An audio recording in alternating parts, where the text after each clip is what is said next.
that you want to make in the future. So really today is not a policy specific conversation. It's really looking at the report, saying, yes, we need to send this EAR notification letter to the state, and answer any questions that you may have. That's really the task for today. As we go through the presentation, I think it'll become more clear sort of how we can move through the process efficiently. And one more thing I would like to say, and I will say again in my presentation, is that the recommendations and the way that even the state mandated requirements, those policies, you have a year to change any state mandated amendments. You have a year to do that process. You have unlimited time to deal with these optional recommendations if you want to deal with them at all. So the only thing that's going to be required in a year is the state mandated. I highly recommend that you take that year to really engage the public about the content of those policies. This was an overview, and so the content is really important for those policies, and that's where you want to engage the public and really have a good dialogue about how you make those changes. So we will go into a little bit more detail in our presentation, but hopefully that would clear up any confusion about the process. Okay, thank you, Dr. Banyan. Before we open it to the public, any questions about what Dr. Banyan has said? We'll discuss this after the public hearing. Fred? I've got one question, well, actually two. Is this basically the same way this will be presented to City Council? On next Wednesday, when it goes to City Council, the council will have a draft notification, EAR notification letter that simply will say state mandated changes are required. This is a notification. Oh, and we have a draft of the letter that we can also share with you today. Okay. This same report that you have in front of you is the report that will be delivered to council along with your recommendations. So your recommendations from today, we're going to stick around. We will include that in the council report. So your recommendations will be in front of the council. So Okay. anything that you have to say will be for their meeting on Wednesday, and then again, the final report would be delivered 2 weeks later. And if I may, Sure. if the letter is to, if council, first of all, this is a lot of ifs. So if council determines that the state mandated is requirement, anything else, the letter simply states, and it goes to the plan processing administrator to Florida Department of Economic Opportunity, dear Mr. Eubanks, pursuant to Chapter 163.3191, subsection 1, Florida statutes, this letter is provided to notify you that the City of Bonita Springs has completed an evaluation of its comprehensive plan to determine if plan amendments are necessary to reflect changes in state requirements since the last plan update. We have determined that plan amendments may be necessary for the purpose of updating our plan, ensuring that it complies with recent changes to Chapter 163 Florida statutes not reflected in our current plan. We intend to transmit the appropriate amendments upon completion in accordance with the requirements of Chapter 163, subsection 2, or Part 2, Florida statutes. If you have any questions or comment at this time, please contact Jackie Genson with her full name and address and title and all of that. Sincerely, Ben L. Nelson. Now, if the determination is that our comp plan does meet all the state requirements, then the letter will be revised accordingly. Okay. I have a question. Yes, sir. I noticed that some of the options include updating maps, FEMA map and the other maps. Is this the only method that we have to update the maps to keep them current into the comp plan? It seems kind of a hard way of doing it. You can update your comprehensive plan. The state used to require you do it twice a year, or not require that you do it twice a year, allow you to do it twice a year. You can update your comprehensive plan as needed now. Well, how do the And those updated maps. maps get involved if they're not brought up like this? Is it some way that can be done automatically? I mean, the new FEMA map's been out, what, a couple of years? Still would require a city-initiated comprehensive plan change, but that would go through you. It still requires the process that you would use to amend any of your comprehensive plan amendments. Okay, thank you. Okay. All right, thank you. Okay, at this point, we'd like to turn it over for public comment. Audrey, are we using the format of the sheets? People have been asked to turn in cards. So if any of you are interested in speaking publicly about it, we ask that you make out one of these cards and that you also identify yourself when you come up to speak. As you can see, there's a pretty large group here this morning, and in order to give everybody a chance to say something, we would respectfully ask that you keep your comments to around 3 minutes. And with that, we'll start the public comment. Go. Yeah, I'm not sure. In a matter of brief brevity, Rick Steinmeier, I have a form in there. This sounds like a lot like executive orders that, now this is going to be turned in the 1st of April, I believe. We have a new council coming in. If I have my way, there'll be 5 new faces on the council, and they're going to have to live with this. But it sounds like for the first year, we can change anything that's put in there in the first place. So this is not cast in stone. I prefer to keep everything as the same as the vision we had years ago is still a good vision. Thank you. Thank you.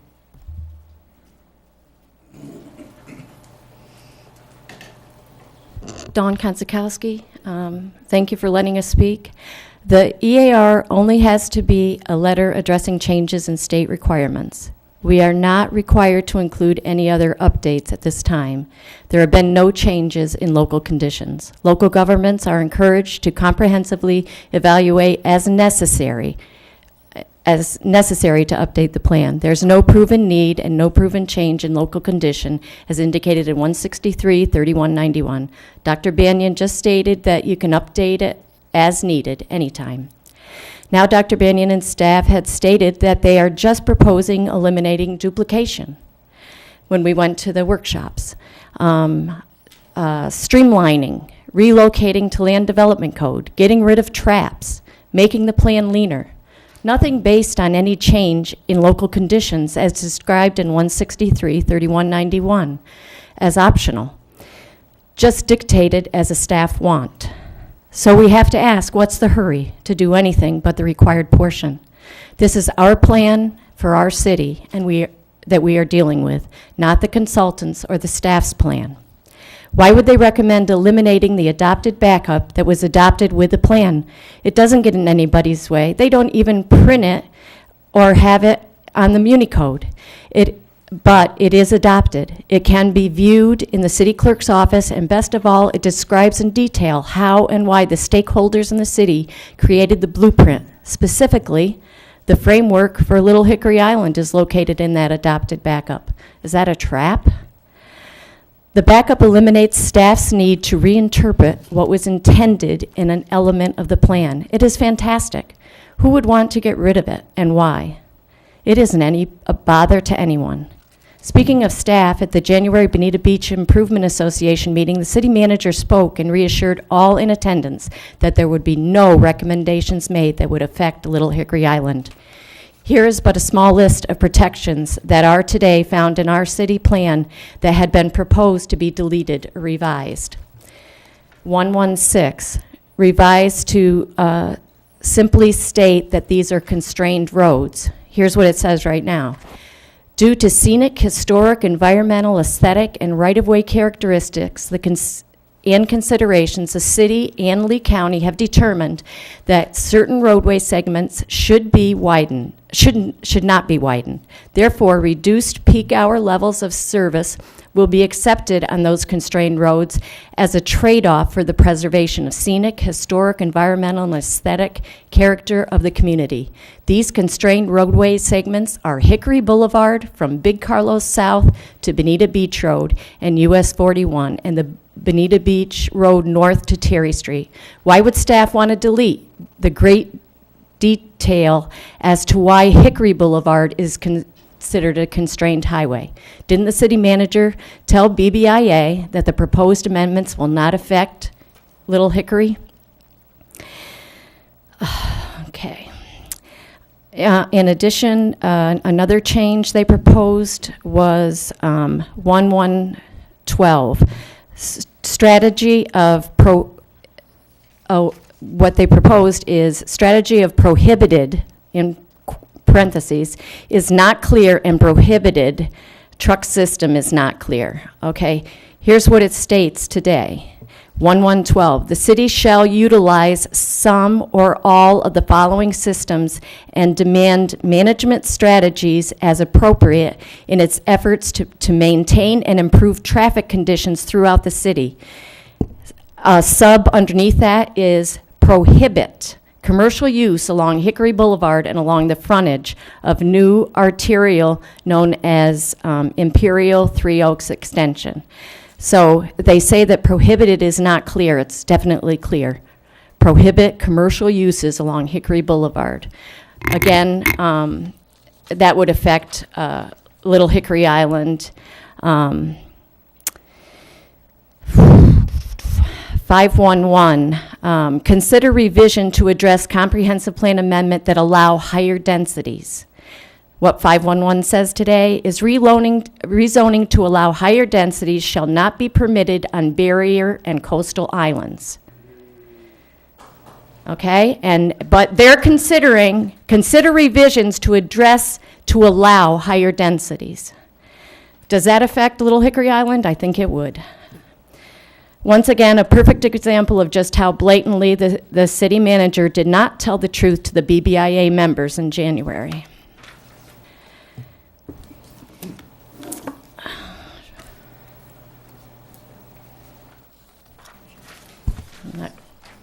Just have to find my last page here. 512 and 513 were, in addition, it says remove and relocate, remove or revise for consistency with 511. 511 was just what I told you they were going to delete. So now we need to remove 513 and 514 because they proposed deleting 511. 513 today says, through the city's comprehensive plan amendment process, land use designations of undeveloped areas within coastal high hazard areas shall be considered for reduced density categories. Okay, but we're going to remove it now because they're recommending removing 511. Again, that affects all the parcels in the coastal high hazard area, not just Hickory Island.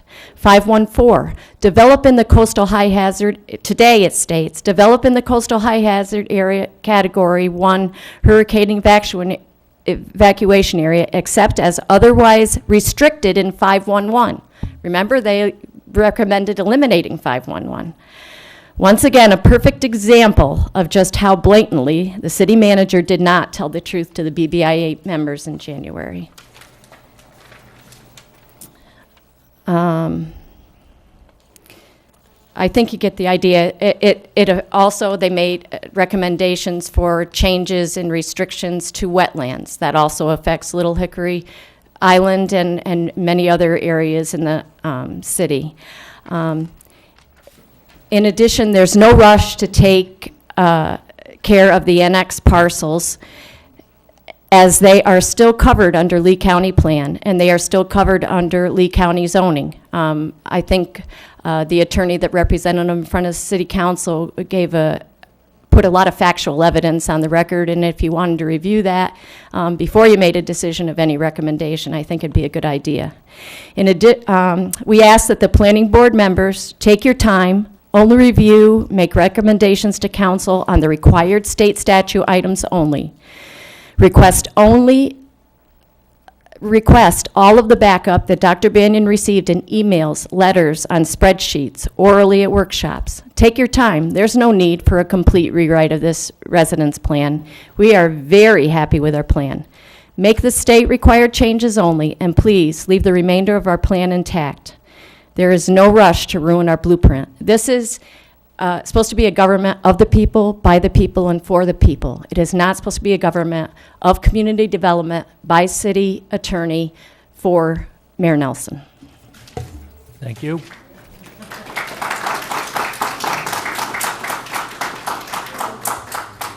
Hi, Amy Caramba. Once again, I would remind people, if you could keep your comments to 3 to 4 minutes, it would be greatly appreciated and assure that everybody gets a chance. Thank you. Well, mine's going to be very short because I'm not looking at this piece by piece, though I did. I just want to comment on the process that I am recommending you all to follow at this point. The comprehensive plan is supposed to be our blueprint for development, is our constitution for how we do things in this city. And I fully subscribe to the vision that was so clearly articulated in the public hearings and in the communications with Dr. Banyan. This is supposed to be a city with small city charm. So a lot of the state mandated suggestions are just that, and I fully subscribe to this body and the council in the next days or weeks to just adopt those state mandated amendments. If you go through the optional amendments, we could do this piece by piece and spend the whole day doing here. But I think your responsibility here is just to reinforce the vision and create a document or continue a document which allows us to do that with all our decisions going forward. I am very concerned about optional recommendations that we change from the comprehensive plan for our densities and for our height restrictions and changing that to the land development code, which changes us from a legislative process to a judicial process. That could create a lot of havoc with our vision. So please, let's take the time, let's give the new council the opportunity to look at this piece by piece, element by element, so that we can have our vision that we the people want. Please just do one little thing. Follow the state rule and let us do this over time. Thank you very much for your time. Thank you. Good morning, LPA members. Thank you very much for your public service. For the record, I'm Linda Schwartz. Aside from compliance with new state and federal regulations, there are no substantive changes needed in our city's comprehensive plan.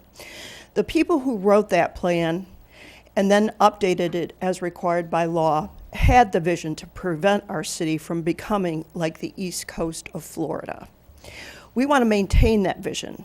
We do not want to increase density in coastal high hazard areas or environmentally sensitive wetlands. We do not want to increase building height restrictions. Please keep the current restrictions in our comprehensive plan. Do not move them to the land development code. Thank you. Thank you.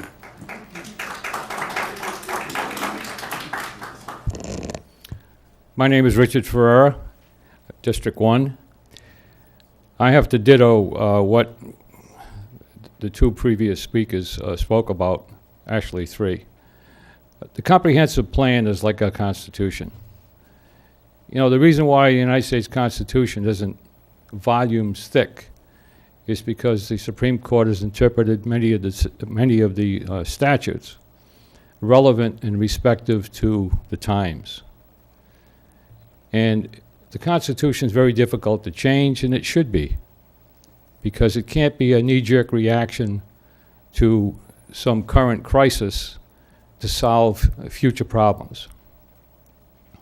The comprehensive plan, although required to be revised every 7 years, or at least evaluated every 7 years, is our master plan and strategy and goals and objectives for the future. When a zoning decision is made and brick and mortar is put down, it's good for 50 years.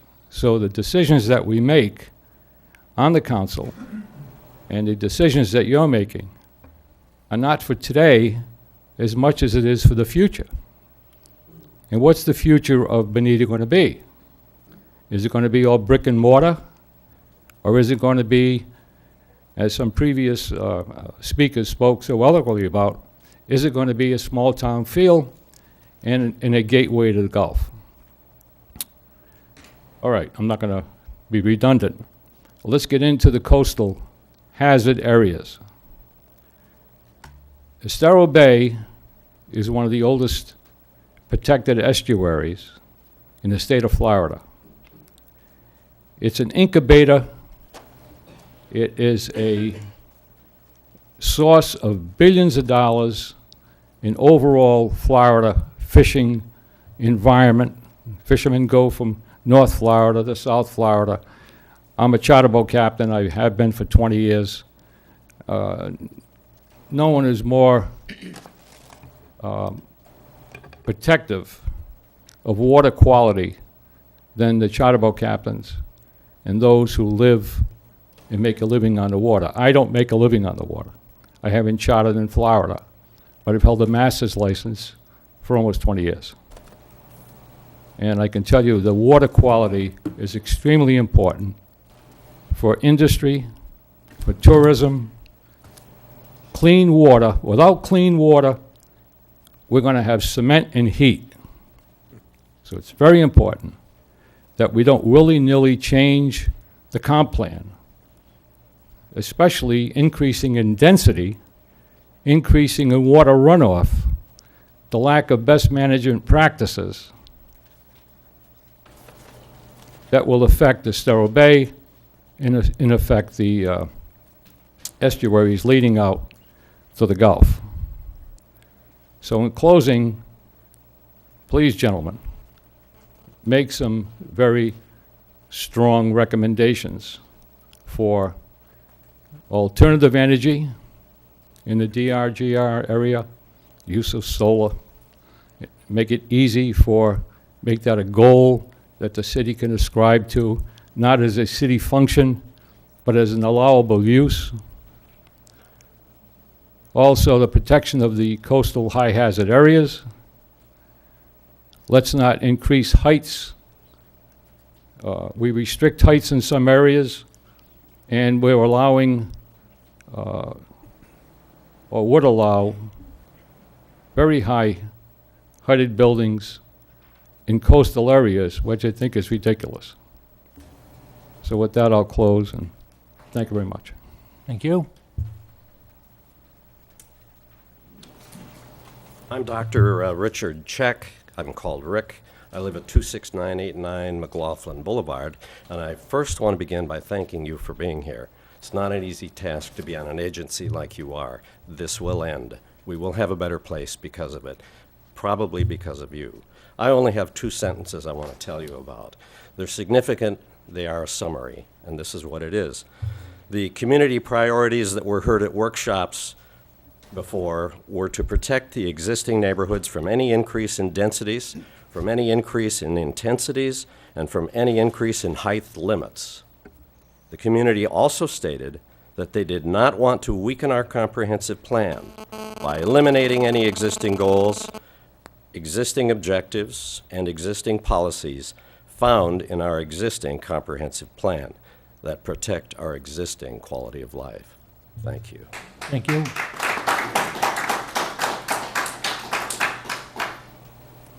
Good morning. My name is Donna Stone. I'm on the External Affairs Committee for the Worthington Country Club. In the past, I was elected as a town meeting member in Wellesley, Mass. for 10 years. No board member, organization, town meeting member, or citizen was allowed to present any changes to a bylaw or ordinance without showing in print and on screen for all to see the existing document, highlight the changes, and a written explanation of the changes and its ramifications. Not only does this 116-page document not do that, there is also no printed copies for us to read and study. Having it online only is ridiculous. What are they trying to hide? This study is very similar to the Baracco report. in that it is totally slanted towards development and growth. Yet this is in contrast to what the public opinion and comments were at the at all of the ERA meetings, and it's against our present comp plan. I also question the reality of a document produced by college students that have had limited work experience, have not raised a family, held a mortgage, or are in retirement age and need to protect our quality of life. If I did not know better, this strikes me as a document produced by lobbyists with an agenda to big growth. Again, in opposition to what the comments were at all the EAR meetings.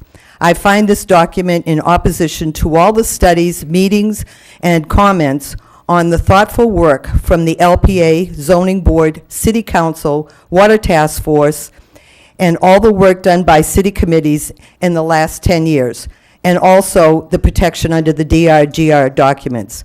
I urge the LPA to reject this document and the City Council to also reject it as a flawed report. Thank you.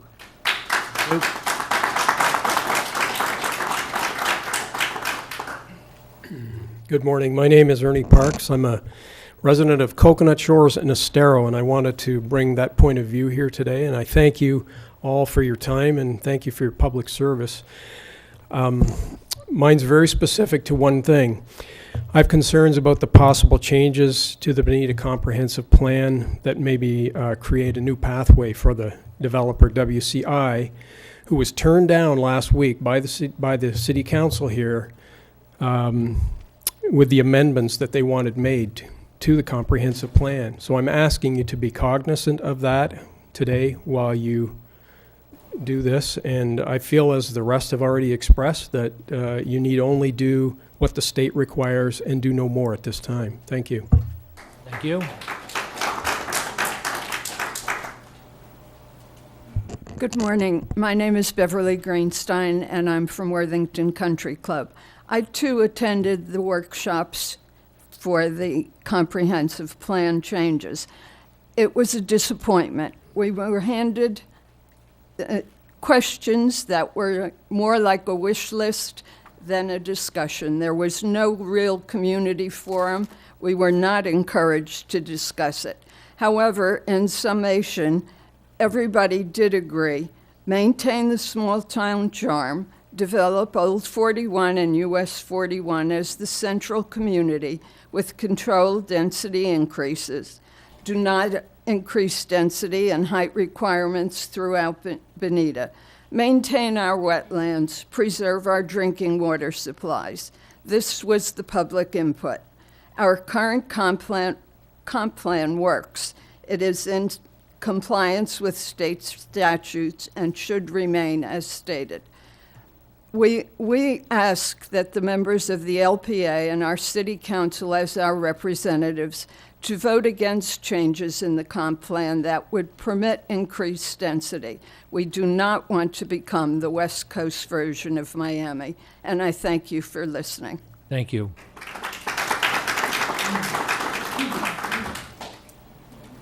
Good morning. My name is Larry Lassiter. I was born and raised in Florida. I live at 26492 Hickory Boulevard. I live at 26492 Hickory Boulevard on Little Hickory, and I'd just like to say a short comment. There's great value in keeping all of the description of the initial comp plan formation and adoption, as this contains so much detail as to why the goals, objectives, and policies exist and are written in the detail as they appear in our plan.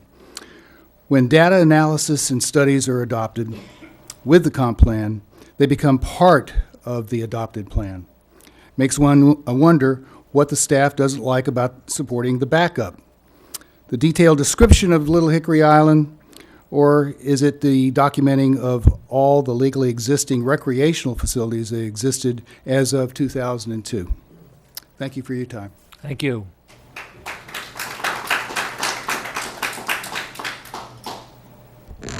Good morning. For the record, Nicole Johnson here on behalf of the Conservancy of Southwest Florida. And I'd first like to thank Margaret and her team for what we think was a very inclusive ear review process. In my almost 19 years at the Conservancy, I've been through a lot of ears, and I will say that most local governments do not put it out there as a workshop, community participation driven process. So we appreciate Margaret and her very professional team and the city for doing that. In looking at the document itself, one of the first things that struck me was on page 10, and it reports that the city has only 257.7 acres of land in the future land use map identified as conservation, which is a rather underwhelming 1% of the city. The good news is you do have more conservation land than that. And that's because when you look at page 16, which has the future land use map, you'll notice that there are significant areas of land purchased for conservation and preservation that are not in that conservation land use category. You have the Hidden Cypress Preserve, the Pine Lake Preserve. The Conservancy would recommend that as you're updating the future land use map series, you include lands purchased with tax dollars for public conservation to be included under that conservation land use designation. Some additional observations. On page 31 and 32, there are recommendations for additional optional amendments within the conservation and coastal management element. And at the top of page 32, the second bullet talks about consideration of policies to support urban forestry. I think maybe retention of native habitat might be a better way of phrasing that.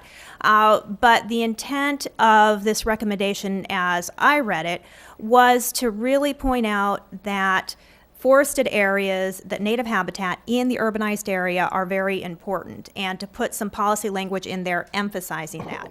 And I think that that's something that the city really is going to want to do. And I'll just give the example of what's happening down south in Collier County. When you're close to build out, not much vacant land is left, you're looking at redevelopment. What we're finding is that applicants are looking at the native habitat on site, or even worse, they're looking at preserved lands protected by a conservation easement, and they're saying, these are small parcels, we think we should go in, develop on those lands, and then mitigate by protecting something way out east. That ignores the fact that urban habitat is important for wetlands, for water recharge, for wildlife. So emphasizing that in the comp plan is probably something that you're going to want to consider. One of the other recommendations on page 32 is looking at for the listed species portions. Instead of having policies that are identified for each specific listed species, having something that's a little more generalized. And that's something that the Conservancy would caution against. If you look at those policies, they're very specific things for sea turtles, which is different than what the city wants to do for gopher tortoises or bald eagles. If the bald eagle technical team has not, if they've been defunct, then let's get them back going. But we think that there is importance and benefit in having those species-specific policies listed out as they are.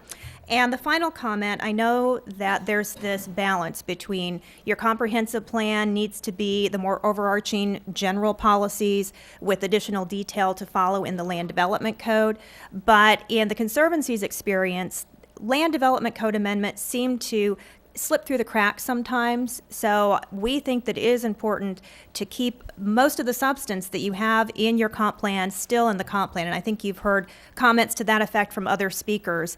I think we'd like to have a little more in the comp plan than to lose it in translation in the land development code. So just some things to think about, and we appreciate your time and consideration. It's going to be, I think, a long day, but this is a really, really important subject. Thank you. Thank you.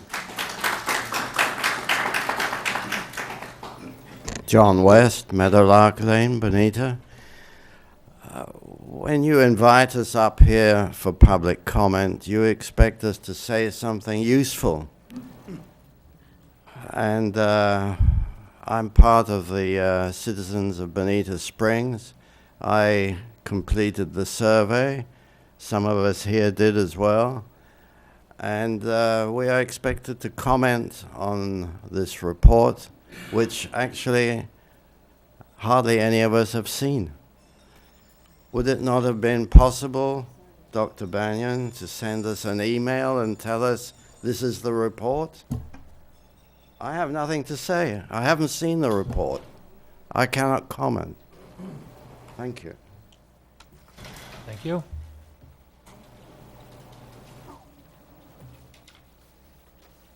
My name is Barbara Craig. I'm a citizen of Bonita Springs. I live at 4171 Sawgrass Point Drive. I'm also the co-director of a group called Residents for a Better Community, which last week, if you went to the council meeting, you would have noticed we, along with a number of other groups, brought into that room more than 300 people. Some estimates were 400 people. And from that group, I think it was made abundantly clear that a large number of people wish to have the height restriction of 75 feet remain in force. When you suggest, as you do on page 69 in the future land use planning section of your report, that you move the height restriction to the land development code, you are weakening the ability to enforce that height. I don't know where this suggestion came from, why on earth anybody would want to move the height restriction from the comprehensive plan, because that is part of your vision. That's what belongs in the comprehensive plan, to something that is much more difficult to enforce. As one earlier speaker noted, when you're talking about a comprehensive plan, you're talking about a legislative plan that can be applied as long as it is reasonable to apply it. When you're talking about a judicial plan, a judicial process, you're talking about one where there's findings of facts, and you who are sitting up there making the decision, say on the council or on the zoning board, are far more restricted in your ability to say, hey, our town wants a maximum height.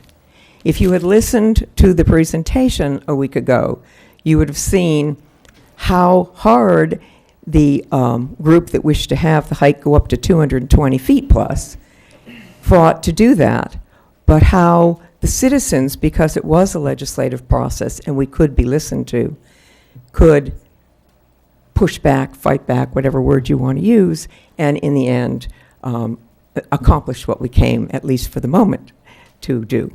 So I urge you to take, if whatever you do with the rest of this, and I would, as other speakers have said, suggest you send what has to be done forward and let us have time to talk about all these other things. Cut the thing apart, send what needs to go, keep the rest back for another day. And at any rate, please get rid of this thing on page 69 that would move the height and density restrictions from the comprehensive plan where they belong into the land use development plan. Thank you. Thank you.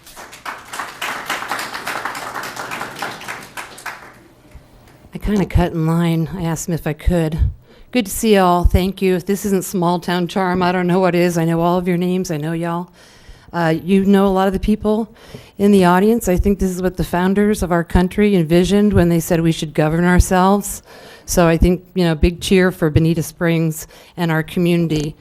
I've been involved with the comp plan since kind of day one. I just got off the phone with Cullum Hasty, which is where I'm dashing out to Cullum's Trail to take a walk with him. I think all of you, Bob, Carolyn, Rex, Henry, Sam, Don, and Fred, all came to Bonita Springs, all have lived in Bonita Springs, so there are things that you love. What's our comp plan say for our vision? We're a small city with a heart. We're a green city. Our transportation element, we'll have Bonita Beach Road will be a beautiful parkway. That's right in the comp plan. Will be walkable and bikeable. I want to applaud those who, in the last year, have been talking about complete streets, because I think that's really the forward thinking of both our FDOT district secretary, who wants to see that implemented across Florida, about a different modality for our streets. So I want to make sure those things are covered in our comp plan. Basically, I do think that our vision from the beginning was a good vision. I think you guys, this is kind of a sexy meeting because you have a lot of people here, but you guys have been nailing it most of the time. In meetings, you don't have crowds. You've been doing the diligent work of keeping to our comp plan. I want to thank you for that, because it's it can be boring, can it? You know, but you dot your I's and T's, Don Colapetro. I hear you in the meetings, making sure that the corrections are there. You stick to the vision. I think repeatedly we have said we don't want to see sprawl. We don't want to see congestion. All those things that people don't like. We don't want to see lots of lights. We don't want to see people intruding on our privacy and our property rights. One thing I have noticed in our comp plan, we don't have a lot of emphasis on Estero Bay Aquatic Preserve. And so if we can get something in there emphasizing our love of that, the importance it is to our community, our fisheries, our way of life, fishing, recreation, people's love of our coastal areas. And I've repeatedly said, please don't build in the coastal high hazard area. That is a must. And I think you saw people come out or read about it at the last council meeting. The things we love are small town charm. I don't think people want to become, as you've heard, and as we've repeatedly said and why we moved here, we are a small town. Not really anymore, but we don't want to become much bigger. We are zoned for 110,000 people.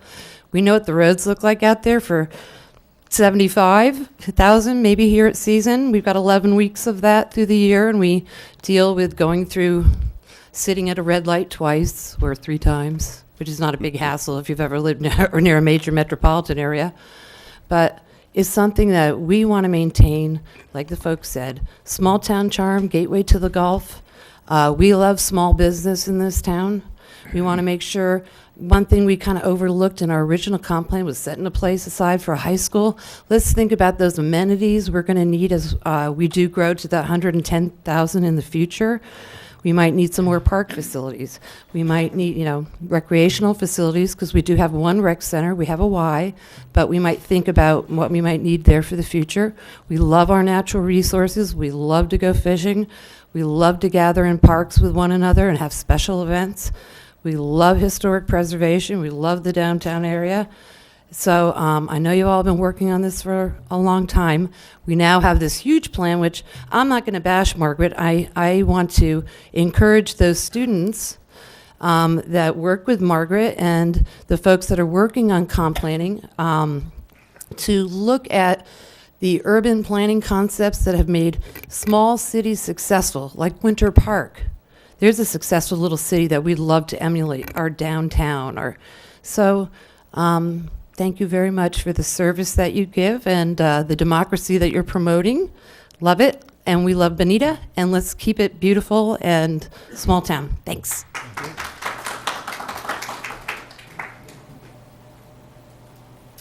Diane Frazine. I live at the end of Little Hickory Island on Hickory Boulevard.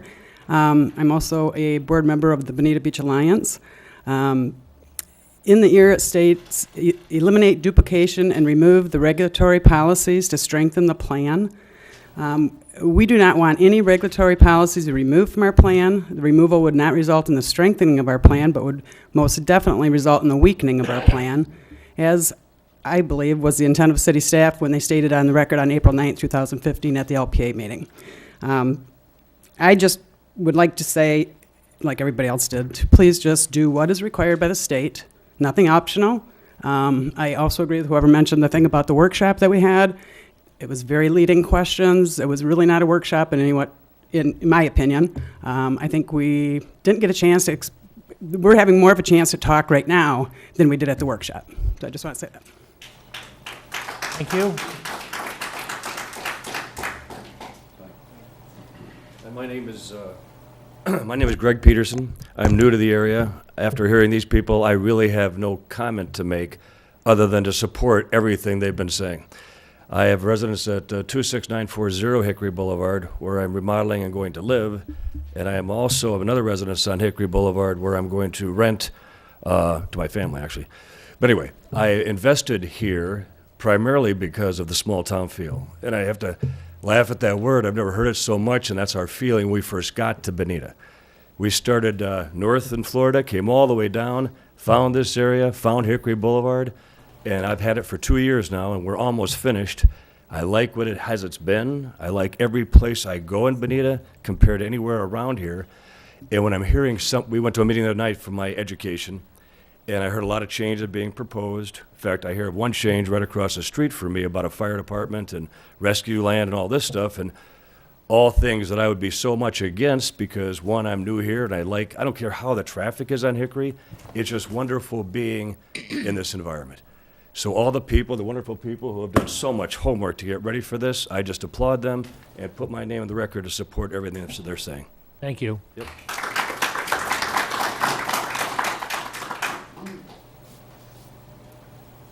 Hi, I'm Donna Schwinghammer, and my husband and I both purchased land at 26429 Bay Road on Little Hickory Island, and I couldn't say it any better than he just said. That's exactly why my husband and I chose Bonita Springs and Little Hickory Island to retire, because it's such a beautiful small town feel here. And I just wanted to have you keep in mind that, as stated in the EAR, that update definitions to coincide with definitions set forth in Land Development Code, that I believe you are required to make the Land Development Code consistent with the comp plan, not vice versa. And the existing plan provides an overabundance of detail in many of the policies are more consistent with the regulatory code rather than a visionary tool. Many communities chose to place these regulations in the Land Development Code where they can implement the vision that is established in the plan. However, some communities will retain key restrictions that are of a more regulatory nature. That's us. We want to retain key restrictions that are of a more regulatory nature in order to protect ourselves from the wants of some of City Council and staff. Thank you so much. Thank you.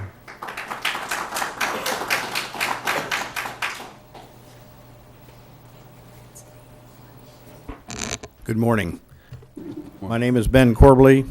My wife and I have been property owners on what I discovered this morning I should refer to as Little Hickory Island since 1987. We are residents in the colony, and so we are citizens of the village of Estero. We are members of the Coconut Road West Neighborhood Group. I have a number of concerns. In part, I'm here to protect my right to speak at these hearings. I don't know, I'm not familiar with your notice requirements of your intergovernmental coordination element. However, I was at Estero Village City Council meeting yesterday, and they were addressing this topic, and there was no commentary about this meeting. So I hope that the two cities can work a little bit better to open up those communications. I accept that changes are mandated by the state so that the comp plan will be consistent with state statutes, and I support your efforts to do that. I support your efforts generally and appreciate your efforts. I do not understand or support inclusion of optional changes in the letter. As your consultant, Dr. Banyan, recommended, take a year or so to study and inform the citizens about the proposed changes. Give your new council a chance to address this matter. Only change what is necessary, not what, and I quote, may be necessary, as the draft letter states. Protect the Estero Bay Aquatic Preserve. Thank you. Thank you.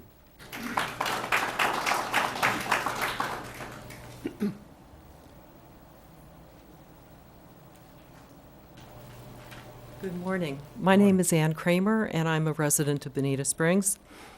I want to address specifically the item that has to do with the annexation amendment, and I will say ahead of that I agree with all of the speakers before me in terms of the comprehensive plan and moving things or not moving things to the Land Development Code.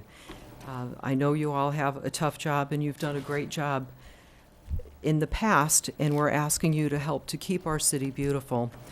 In terms of the annexation amendment, I know you have to acknowledge the properties that are coming into the city. I don't know the details of what that means, but certainly understanding that the coastal high hazard area is incredibly important, and there are new maps that have to do with that. And my understanding is these areas that have been annexed in recently are in that coastal high hazard area. So I'm asking very specifically that when you get to that, you're very cautious about the language that's used in acknowledging any changes to the map or any designations that are made in terms of that property, which certainly right now the Raptor Bay property is golf course. And it would seem that development in those areas should certainly be discouraged in terms of housing. And I would hope that these would stay zoned as for recreational purposes. Thank you so much. Thank you. Appreciate it.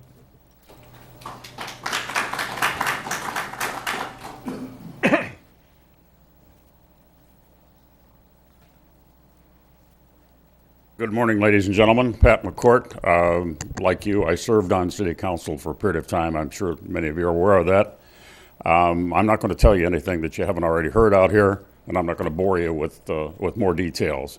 I'd simply like to say that I hope that the staff is listening to what they're hearing from their constituents out here, because this is what we want in this city, and we really, I'm very disappointed in this report. I think it's a very flawed report.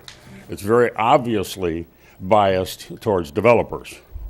And we have accrued rights in this city as citizens to have the kind of city that we bought into.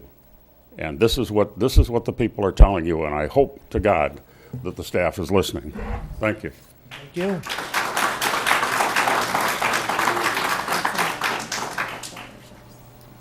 Good morning. For the record, Christine Ross, the President and CEO of the Bonita Springs Area Chamber of Commerce.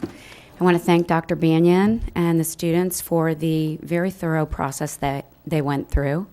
And again, apologize that another vendor that was hired and paid by the city to do a project providing information for the city had to be insulted for the work that they did honestly and with integrity. I also want to let you all know that there were other meetings that were had where input was provided. And I will give you an example. The Young Professionals Steering Committee spent time with Dr. Banyan talking about what they would like to see their city be. These are 22 to 40-year-old young professionals in our community.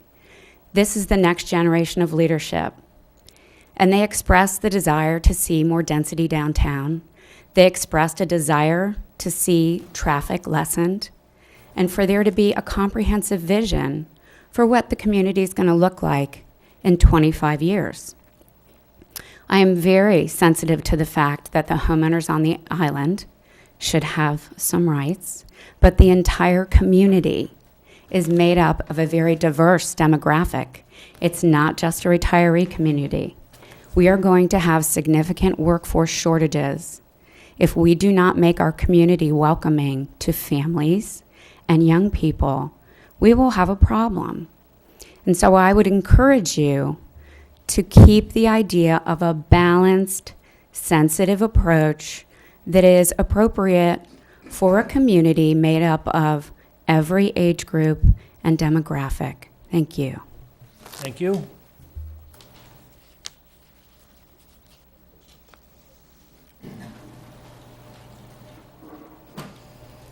Good morning. My name is Marty Roach, and I represent the BBA, which is the Bonita Beach Alliance, down on Hickory Boulevard. I do want to mention something. I did attend some of the workshops, and one of the things that appeared most to me was the fact that when I found out that there were 48,000 residents in Bonita, yet there were less than 400 people that actually filled out a survey, I was kind of shocked. I wondered what kind of a cross-section that really was. And as the gentleman said before, even those people that filled it out never even found out what happened after they filled it out. One of the things I want to bring up is the comp plan, and the EAR states this. It's ultimately the most important role of the comp plan is to uphold the vision of the city through strategic and coherent integration of all its components. And that's what we're trying to ask you to do. We urge you to uphold the vision of the residents of the community. We don't want a small group of people to decide what's going on in our city. Dr. Banyan even said before when she spoke, it'd be very important for you all to listen to the public. And we're asking you through this forum and other forums to do that. And there's no sense to rush into anything right now. Hear what the people have to say. I did hear people, I've attended workshops, and we didn't get a chance to speak. I don't know if, where the workshops were, but that someone said that they did get to speak, but we didn't. We just got to sign stuff on a folder or a postcard. It was there. And I really think you all need to hear the input of the people before you all make any major changes in the comp plan. Thank you for your time. Thank you.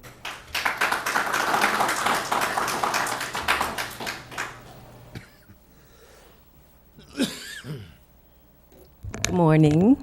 My name is Vicki Olson, and I live at 23710 Marano Court in Bonita Springs, but I am actually in the village of Estero now, used to be in unincorporated Lee County.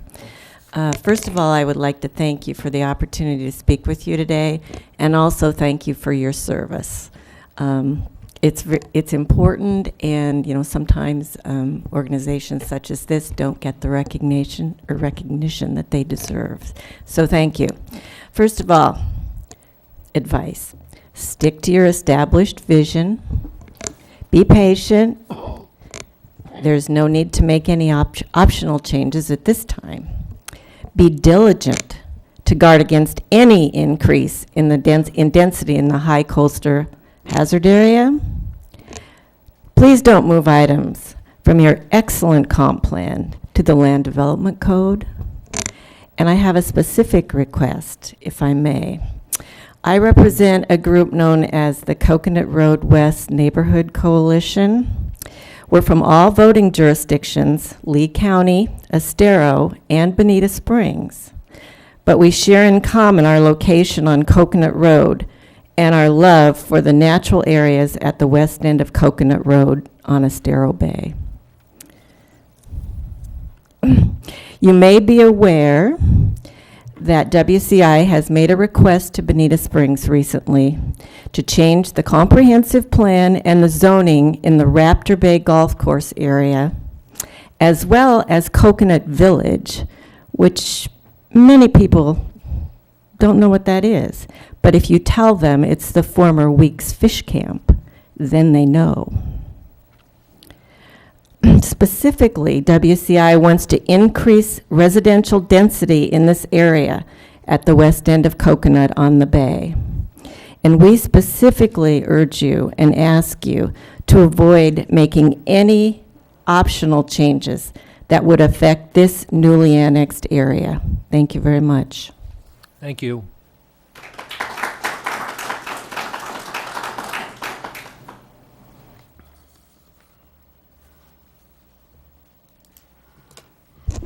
Good morning, Henry. Board, thank you for everything you're doing. Peter O'Flynn for the record. Just to sum up, point one is I think Margaret and her team, particularly the students, have done a great job. They've done a lot of hard work.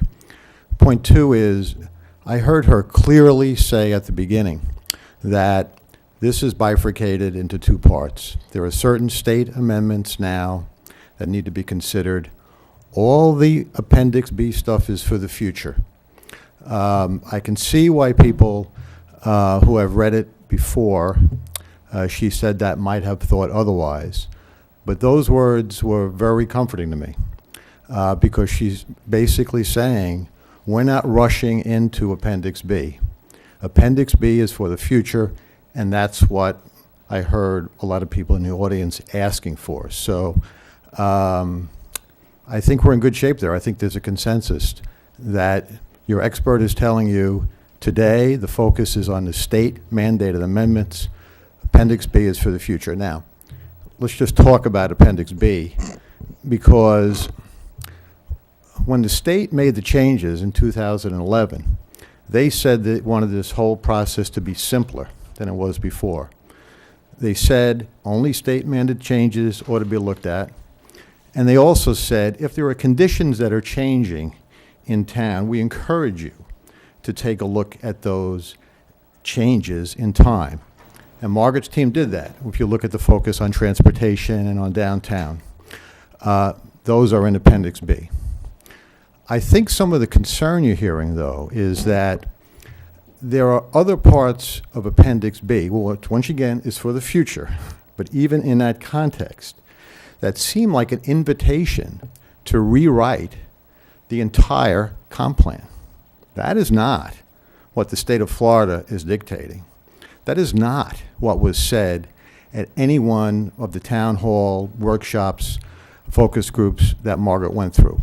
Maybe it was said by some people in individual meetings, but so here's what you have now. You have in Appendix B, consider, now once again, it's for the future, but it's almost consider every element of this comp plan.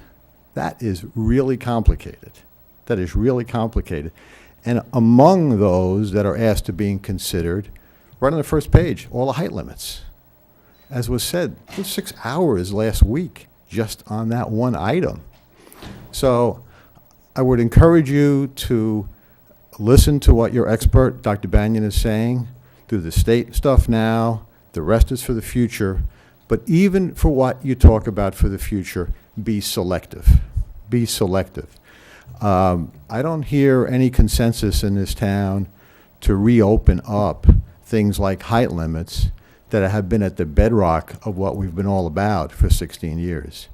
So once again, thanks for everything you're doing, and I appreciate it. Thank you.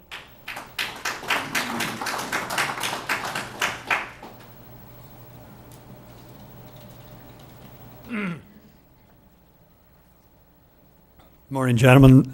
My name is Rich Donnelly. I've lived in Bonita. We got to make sure that we don't forget the lady in the crew too. And Carolyn. Resident in Bonita for over 20 years, and I'm also on the zoning board.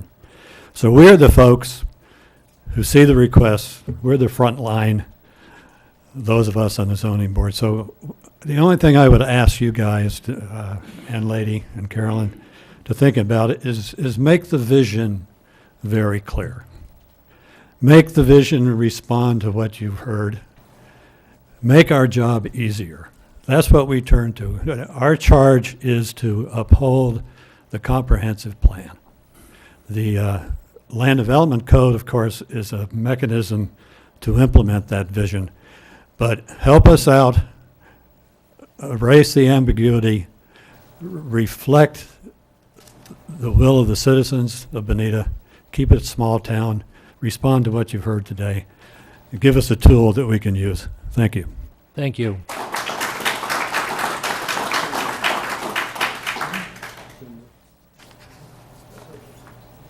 Anybody? Yes, Alex Grant. I used to be on the original LPA, and I was 4 years on the city council. And I'm a member of the National Association of Railroad Passengers, have been for years.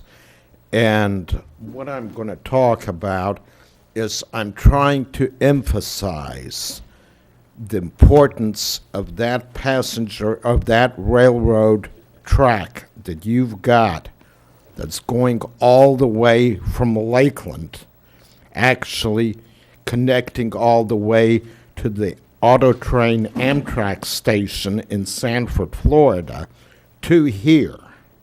This is the last end of railroad track in southwest Florida. We have in Lee and Collier counties right now 1 million permanent residents. Now, when Amtrak was formed in 1971, the condition was that to bring passenger train service to endpoints like this, you had to have 1 million permanent residents in the standard metropolitan planning area. We have that right now. Please support having daily passenger rail service on the CSX-owned railroad, Seminole Gulf Railroad, leased track here on a daily basis. whether it's a public-private partnership between Amtrak and a private carrier, whether it's Seminole Gulf or some other. There's a perfect example in Indiana, who's your state. But anyway, we need to have regular passenger train service in this area, both commuter line and long-distance passenger rail service. And that is critical for the redevelopment of Old 41. If you want to have people come in from outside to use, to come and visit Bonita Springs downtown redevelopment area, that is critical. So please, that be a top priority for the city of Bonita Springs. Passenger rail service on a daily basis. Thank you. Thank you. John West again. I'd like to support Alex. There was a study done in Lee County on this matter quite recently, and that study was adopted by Lee County, and in that it was recommended that the city of Bonita Springs write what Alex actually said into the comprehensive plan, and this should be considered as something that needs to be done. Thank you. Thank you. Yes, okay. I don't want to extend this any longer. Y'all have been very kind, letting everybody speak. My name's Chris Alney. I live in El Dorado Acres off of Coconut Road. I'm part of the Coconut Road West Neighborhood Coalition, and have been a part of the 6-hour meeting last week, and don't know how much you all had watched that with the WCI application or the zoning changes and the comp plan amendments. But I just wanted to state that, you know, your slogan is small town charm, big bright future. So certainly maintain that in regard to this EAR. Also, you know, underneath the seal of Bonita Springs is Gateway to the Gulf. We have boat access at Lover's Key, maybe down, you know, obviously along the Imperial River at the bridge, and then closest is down in Collier County, then in Wiggins. What Miss Olson, who spoke to you earlier about with the Coconut Village, is very important, where the used to be the old Weeks Fish Camp. So in terms of future planning, anything related to the amendments of this comp plan, please be in mind, you know, certainly wouldn't want to include any type of changes that could potentially limit access to the Gulf with residents certainly on the north side of Bonita Springs. You know, driving here over the Imperial River on the bridge, it was just beautiful to look out to the right and look off to the left and not see any 200-foot buildings. It's just been beautiful. The comp plan that has been established has been awesome. I've had a civic lesson the past couple months in getting involved, and if it wasn't for the points in the comprehensive plan, we as citizens would not have the power to come up and talk, and if it gets moved over to more of a judicial side of things. So each one of you, it's very paramount that in terms of looking at this, that you take it, which I know you are, taking it very seriously.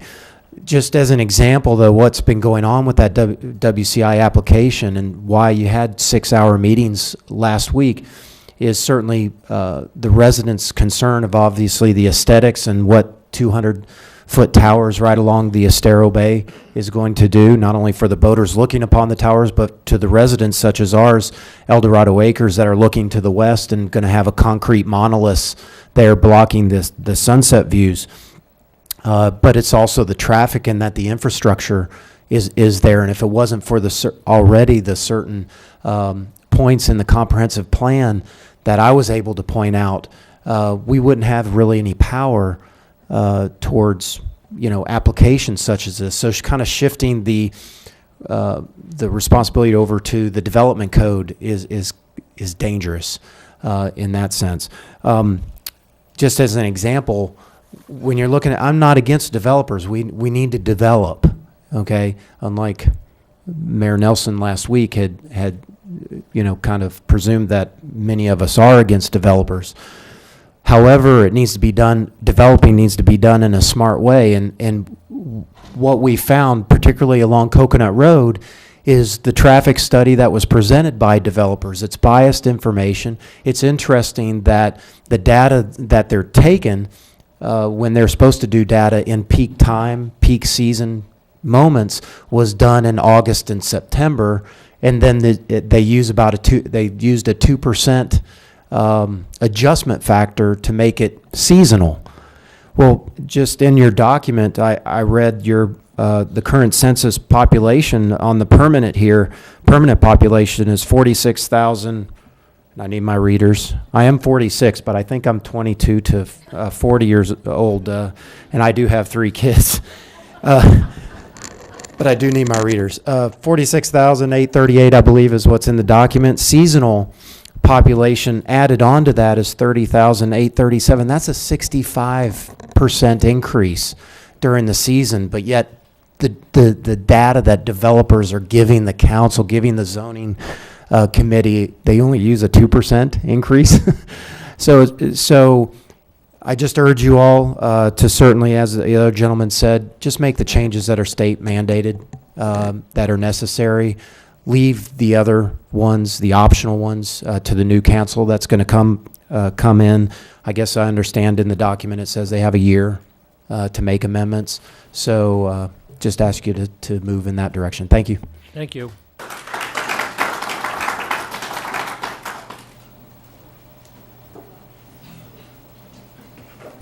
Mr. Chairman, members of the LPA, City Attorney, Dr. O'Banion.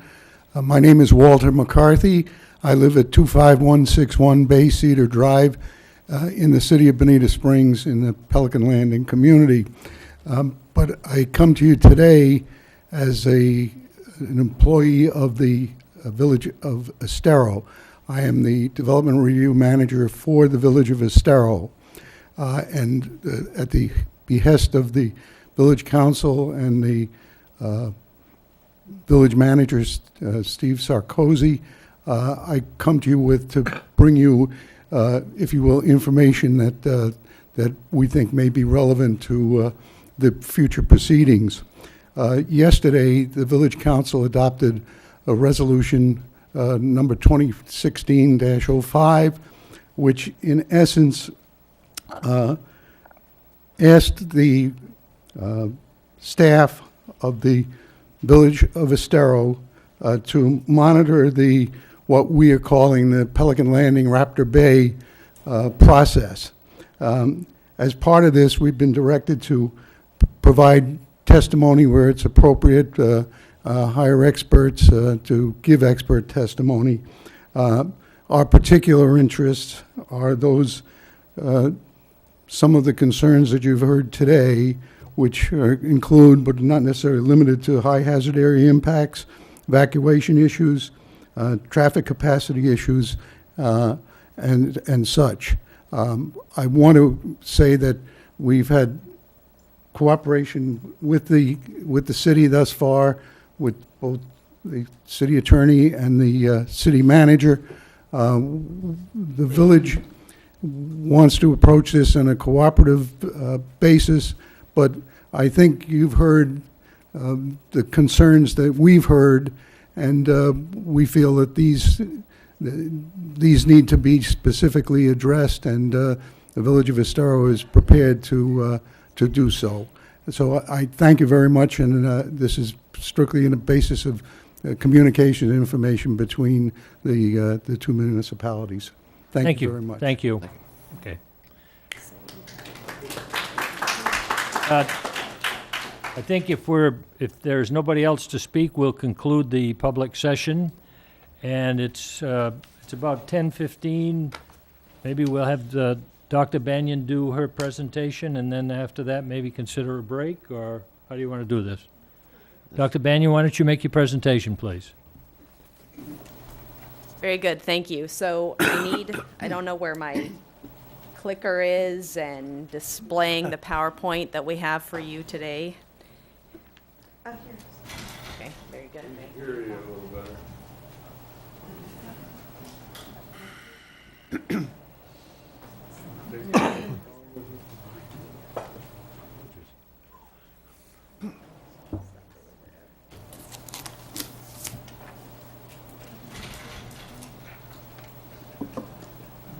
So while we get that going, I want to also say we've split up this presentation where I'm going to deliver some of the information and then we'll turn it over to Alexis and then we'll turn it over to Shelley to round out the rest of the presentation. Almost there.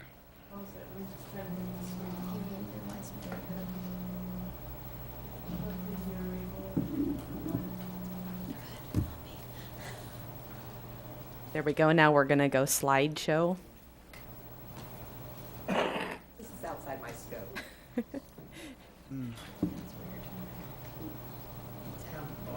Slideshow. Up.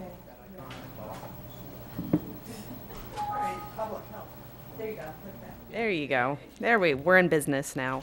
So we've got just a general overview of the report as well as just some clarifications from the public, driven from the public comment for you today. The first thing I want to do is a slide that you have seen already to some degree in the previous presentation that we did. So the EAR is the Evaluation and Appraisal Review. And I wanted to just talk about the process again a little bit to reiterate what the process is. So again, this is required by the state every 7 years, which you know. The Bonita Springs comp plan, the last time you had an EAR was about 10 years ago because the state changed its timeline. So your new date is April 1st, 2016. So the whole review is supposed to be based on community trends and conditions, which is what follows in your presentation. As well as any changes in state mandated regulations, and you've also had some annexations that are not currently reflected in your comp plan. I want to reiterate again that the EAR process makes no changes to the comprehensive plan. So I've heard public comment, a lot of public comment today urging you to not adopt any changes. You cannot adopt changes today. That is not something that you will do. So there will be no adoption. There will be no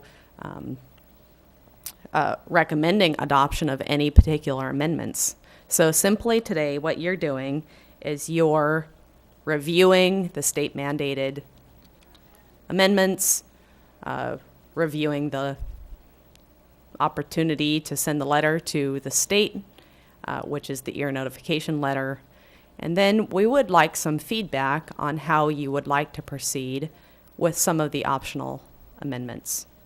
Again, the only thing that's required for you to do in the next year is to work on the state mandated amendments. So you're not even going to work on the state mandated amendments today. You're going to take a year to do that. Those will be due within 1 year. So any content in terms of state mandated amendments, that's a year-long process. You've got a year to submit those. In addition, you have a year to submit anything related to annexation. In fact, you've got unlimited time to submit any other comp plan changes that are not state required. You're not moving anything to the land development code today. So I want to clarify just a couple things before we move on, is that in terms of the height limits, if you look at the policy language recommends that you rely on, or you consider relying on land development code for measurement, not removing the height limits. you also have to look at policy 1.1.7 and 1.1.8 together. These are very similar land use categories. We're recommending you combine those, and then your measurement for your height be moved to land development code. So the recommendations were not to blanketly remove height limits from your comp plan. Right. So your process here today is to recommend the EAR letter to the state. As part of that, you need to look at the state mandated requirements. You also need to look at the annexation related requirements, and then talk about how you want to pursue any of the optional amendments. I want to say a little bit too, just briefly, about these optional amendments, is that remember in there's optional amendments that are going to impact your state mandated amendments, and I'll give you an example. You no longer have to do concurrency as a city. If you choose not to use concurrency, then the state will require you to amend your comp plan. So those are now currently reflected as optional amendments. So at some point within the next year, the city is going to have to make a decision about concurrency. So there are still some optional amendments that have to be addressed at some point in the next year. Okay? But again, all you're doing today is looking at the state mandated amendments, the annexation, sending the notification letter to the state. Right. So then I'm going to move on to some of our data and the data that we collected. All right, so the first thing, of course, that's required is that we look at population. And you have this in your report. These population projections are based on BEBR, Bureau of Economic and Business Research, and also the Schimberg Center for Housing Studies. So those are the gold standard for population in the state of Florida. That's for your permanent population. So they're projecting that population by 2040 will rise to 669. That's your permanent population. Seasonal population, there's no standard way to measure seasonal population. Because of that, we take a number of different estimates and kind of do some triangulation to make sure that the estimates are reasonable. So the seasonal is really an estimate. You look at the seasonal growth rate, and currently it appears that the seasonal population is 30,837. So when you look at the growth rate and the past growth rate of seasonal, then you would come to a 2040 seasonal population of around 42,000 and change. So that total, of course, gives you figures for population.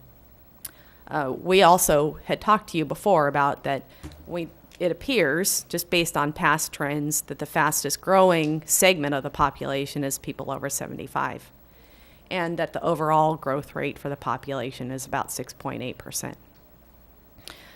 Some people have said 75, that can't be. Well, in 25 years, I'll be in that age group. So you look at the baby boom, people in the baby boom era, that's who is going to be the majority of the population based on past trends. So of course, trends don't always come true, right? But sometimes that's the only best estimate you have is what's occurred in the past.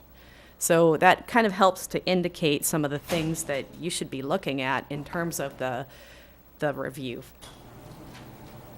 When we looked at industry, we also looked at the current industry that's operating in the city. You have the top 3 categories, of course, in your report. There's the top 10. That's based on the North American industry classification system. So retail trade is the highest here, arts and entertainment and recreation, healthcare and social assistance. On that list, you also had public administration in your top 10. But we pulled the top 3 just for the slide presentation so you could kind of see where things are currently at in the city. Similar, we pulled income and employment data, looked at Bonita Springs in comparison to the state of Florida. It helps give you an idea about how you compare to the rest of the state. It appears that the household income, median household income, is higher than the rest of the state. The mean household income, which is the average, that's also higher than the state. The percentage of people over 16 in the labor force is lower than the state, and that makes sense because you do have retirees in the city. So that helps give you an indication about where you're at with your labor force. Number of unemployed civilians in the labor force is lower than the state. That may in part be to the fact that there's people who are retired here, but you do have a good sort of employment rate. And then your percentage of people living under the poverty line is almost exactly, when I pulled it, I was actually surprised. I double checked it 3 times to make sure that it's almost exactly the state average. Okay, so housing is also another important consideration. Looking at sort of the housing cost, you can kind of see on the slide what it looks like the median sales price is, and the condo median sales price is a little bit lower than a single family home. Some of the things that we do often look at is the cost burden. And the cost burden, what that means is what percentage of families spend 30% or more of their income on housing. So the cost burden here is about 39% of families spend more, and that includes renters and homeowners both. The 13% of your elderly are cost burdened. So that's not a huge percent, but it could be concerning based on sort of some of the housing conditions that you have here in the city. Housing stock, share of total units, you can see the breakdown there. Single family is 56%, multifamily 29%, and mobile homes 15%. The mobile home percentage is higher than it is in Lake County. That also makes sense because you don't have as many housing units as the county as a whole. So you do have somewhat higher, I believe in the report is around 10% in the county or mobile home. And then I'm going to turn over the next few slides to Alexis to talk about the vacant lands analysis.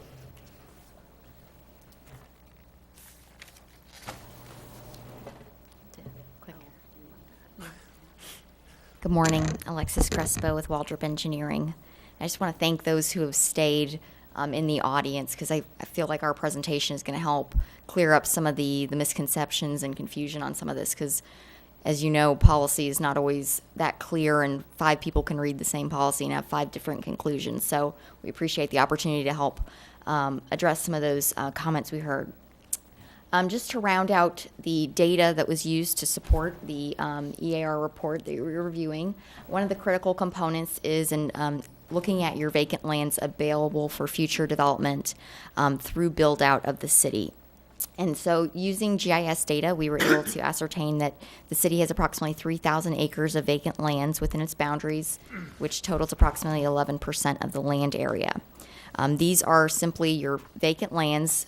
Then we utilize the existing future land use category and the maximum attainable density for each of those properties to project out how many homes could be built on those vacant lands within the planning horizon. So what we found based upon the 3,000 acres, the underlying future land use categories, is that the future land use map as it stands today can accommodate an additional 15,877 dwelling units, which is technically sufficient to accommodate the estimated population growth over the next planning horizon. So there are sufficient lands to support that growth. One of the findings we came up with, though, is that a significant amount of those residential units that are available to accommodate growth are within your general commercial future land use category.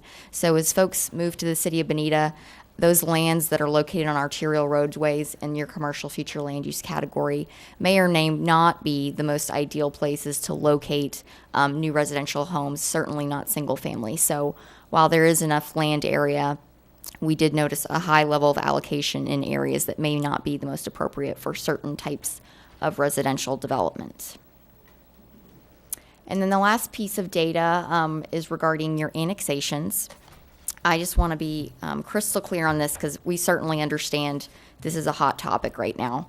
Our task through this process is in no way assessing the appropriateness of annexations, your pending annexations, future annexations. We are not commenting on Raptor Bay through this. That's fortunately not our job. That's staff's job, your job in City Council to consider those applications as they come forward. What we simply did was determine how many acres have been annexed into your city boundary since your last year report was completed. Analyze where that acreage is located. Is it serviced by water, sewer, and roadways, etc.? And then look at your existing comprehensive plan policies and see, do you need to do any updates to address those lands that you already have annexed into the city? So our annexation review was largely what I would refer to as a housekeeping type analysis. So to summarize, what we did find is that the city has annexed just under 300 acres into the boundary since 2009. You're largely aware of those have been located north of Coconut Road in the Pelican Landing DRI. These areas are well serviced by Bonita Springs utilities as well as other infrastructure, and this represents a 1% increase to your overall land area. So you generally find there that the city is not annexing lands too rapidly. They're not creating a sprawling municipal boundary, and there's not any general concerns resulting from those annexations. And one of the key changes was the implementation of a new future land use category, Coconut Village. Again, it's not our role to say whether that is an appropriate category for these lands, simply noting that that was a significant change that has occurred since your last year. This is simply a slide of your future land use map, and we've just drawn a box around those 300 acres that have been annexed into the city boundary. And you can see they're all generally in the same location in the northwest portion of the city. Moving on into state consistency review, it is key that Bonita Springs comprehensive plan remains consistent with Florida statutes, which is the state law governing comprehensive planning.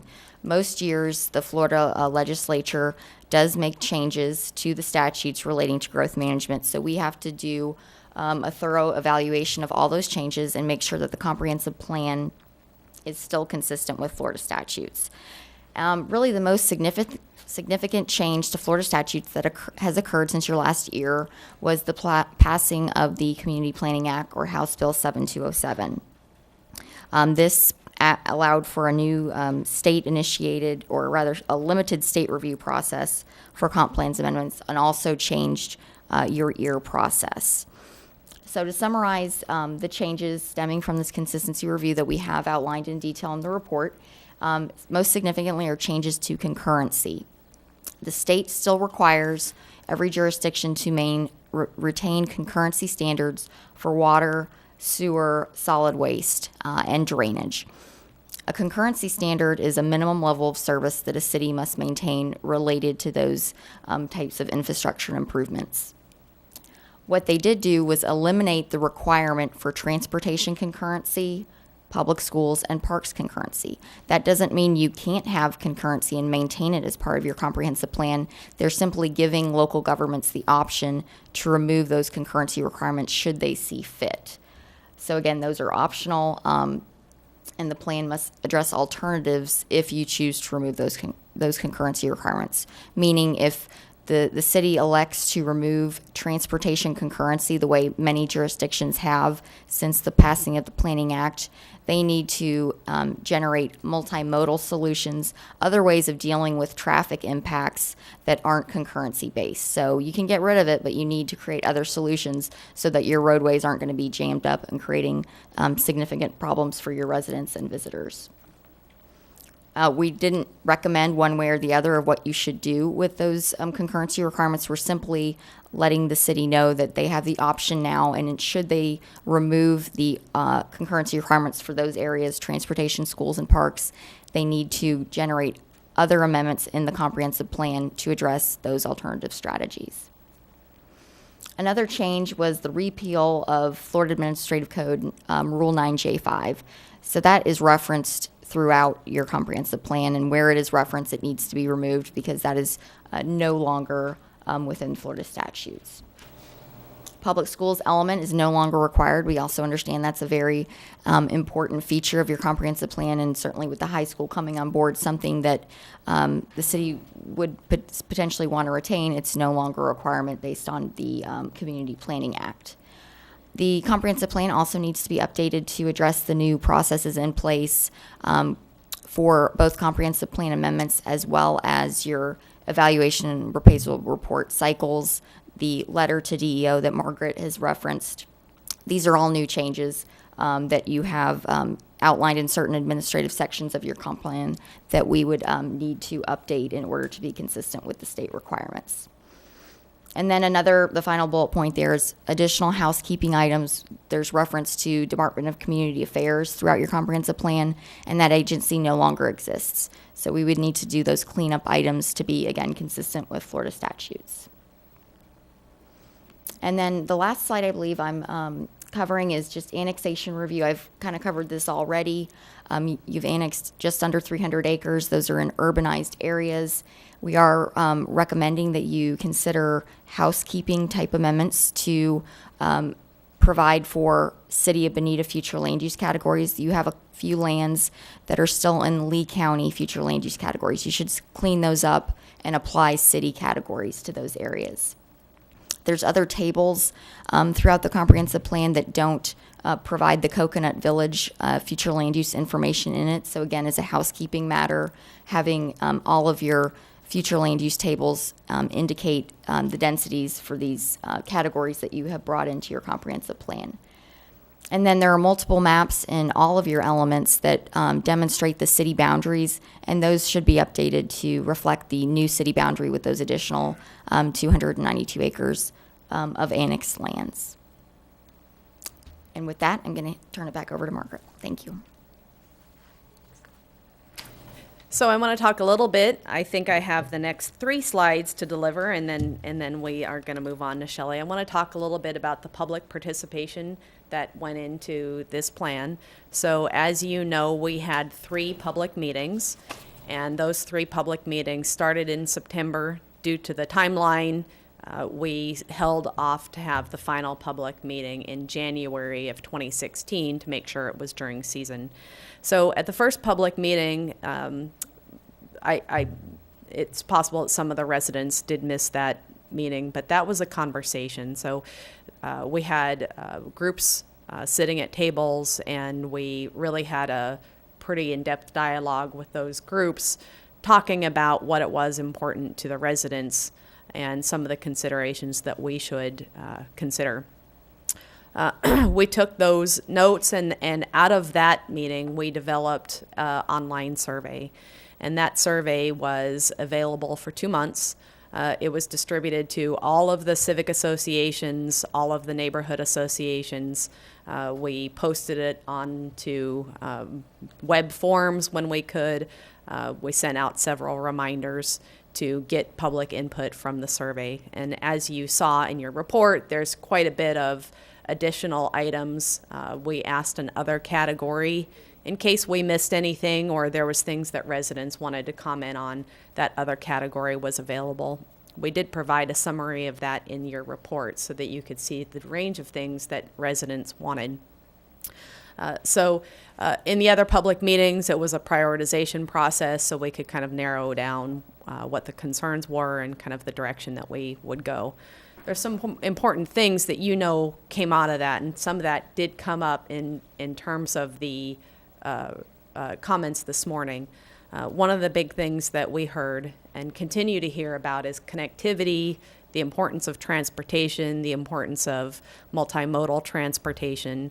We continue to hear about small town charm, And with those items, we work to do a full review. So in the next slide, I want to kind of talk about kind of some of the framework that we used, and this is sort of the public priority framework. So the city had, and I think when we met with you last, the city, we talked about the 4 strategic priorities that the city had adopted in 2014, and that was kind of our going in categories. And as we developed the EAR and the process and the survey, they really kind of developed into several other categories. They still fit within that first framework, though. Those categories for community input, of course, were quality of life, small town charm, environmental water resource protection, infill development downtown, housing diversity, multimodal transportation, and clean industry. So it was a little bit more expansive, but also pretty descriptive. So that framework, when we use that, and I want to just talk in the next slide about our review, because that framework was important to our review. And in terms of listening to what residents really had to say, it's a part of the review that we embarked on. So there's kind of 3 big elements to the review of the comp plan, and you'll see these reflected in the table in Appendix B. So the first is, of course, state mandated. We've talked a lot about what that means, and Alexis covered what those state mandated amendments sort of generally covered. And then the second frame was annexation. So we take another cut and look at anything related to annexation. And then the third cut was the optional amendments. So I just want to say, when you have a consultant or anybody come in and look at your comp plan, we knew that there were sensitive issues. And at the same time, we would not be doing our due diligence if we didn't highlight everything that we could see from a diversity of perspectives. Certainly that there's key things that portions of the residents want to keep. That's okay with us. What our job, we felt like, was to give you a full review, because it's your decision, not our decision. So this full review wasn't 50% of sensitive issues and 50% of non-sensitive issues. It was a full review. And in that full review, this is a diversity of things. So I encourage you to look at those optional sort of amendments from that frame. We looked first for integration of the comp plan. So currently your comp plan elements, some of them don't speak well to each other. There's some certain elements that could support some of the small town charm and quality of life. So we looked for integration first. And then we looked for duplication. So we want to look, of course, how do your comp plan elements as a whole, how are they integrated together? Then second, is there duplicating policies? And where we saw duplication issues, we noted it. Where we saw integration issues, we noted it. In addition to that, the second or third bullet point here, regulatory language. Every time we ran across some regulatory language where we could see, we said, consider moving it to the regulatory document land development code. Now, that doesn't mean you have to do it, and it doesn't mean that that's the most preferred place. That is a consideration that the city may make. Again, that's part of our full review. We know that there's sensitive issues about regulation. That's okay.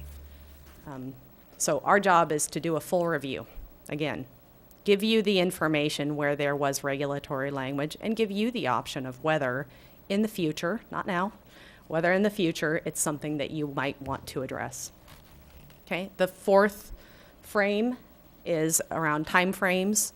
Throughout the comprehensive plan, you see that there's specific time frames for the accomplishment of specific tasks. That's kind of an older model for comp plans and the way they were written. Some of those timeframes you've met, some of those timeframes you haven't met, but in terms of having it in your comprehensive plan, what it does is, I think it used to think that that put pressure on the city. It doesn't really work that way. So some of your timeframes, they're just so out of date, you could consider removing them or updating those timeframes if that was necessary for the update. And then finally was the public priority frame. So out of that public priority frame, you get a lot of really key optional amendments here that would be a shame to say, let's not do anything ever.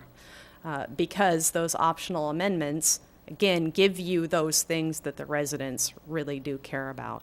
Our goal was to find ways to strengthen the things that the public cared about, to look comprehensively. When you look at things like density, for example, you want to put density in appropriate places. I think that there was some concern about density on Hickory Island. If you look carefully at the recommendations and if you look carefully at the policies, those recommendations are really about the one 5.1.1 that was noted here earlier. That's really about making sure that similar land use categories have similar densities, and that where appropriate, you consider what those densities are. There was no recommendation to increase, to just dramatically increase those. So I think that carefully reading the recommendations is a really important step. But again, and I want to kind of reinforce that those are things that you have lots of time to consider. And again, you're not adopting anything today.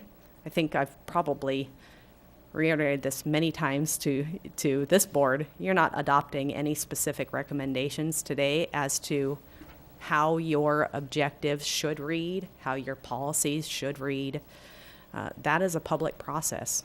And again, the state mandated amendments, that is a year-long process that you would want to engage in. So I'm going to turn it over to Shelley. She's got each of the elements that she'll talk about, sort of a high-level review, and then when we break, we can come back and discuss more.